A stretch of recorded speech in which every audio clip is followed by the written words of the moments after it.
glance, Roger Bain looks like an independent guy who loves his power tools. And he is. But here's what he's actually seen since he was a young man. But part of his world is slowly coming back into focus through experimental technology called BrainPort. One day it could actually help blind people see, in a sense, using their tongues. Yes, their tongues.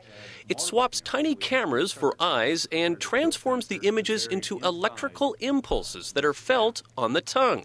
It's as if it's drawing on the tongue the still image.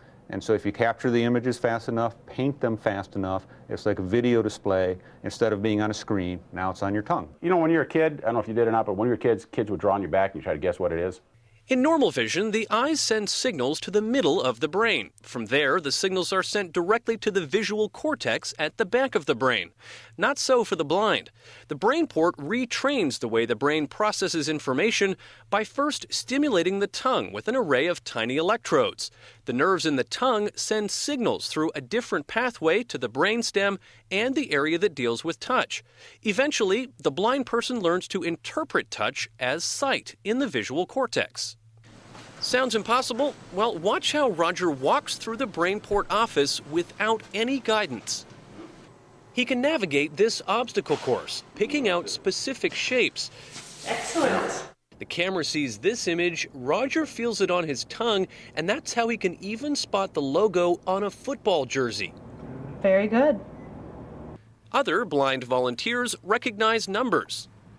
9. It's like learning a language. At first, you might need to spend a lot of time thinking about what the translation is. I may feel stimulation in the right front part of my tongue. What does that mean? But very rapidly, like learning a language, you might learn a few quick vocabulary, and eventually you become so fluent that you don't need to think about it anymore. Blindfolded, I try it myself.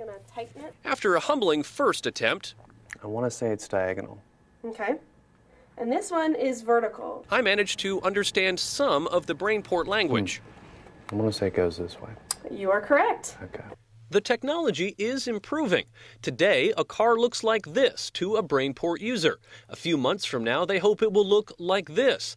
And in a year and a half, more like this. For the blind, they're a glimpse at more freedom.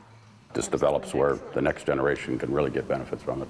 Even if I don't get the greatest out of it, I still can determine if I can see their eyes and maybe even see a smile or a grin, you know, that kind of stuff. It can be cool. And for the rest of us, it's a miraculous look at how our brains can be trained to rewire themselves. Daniel Seberg, CBS News, Madison, Wisconsin.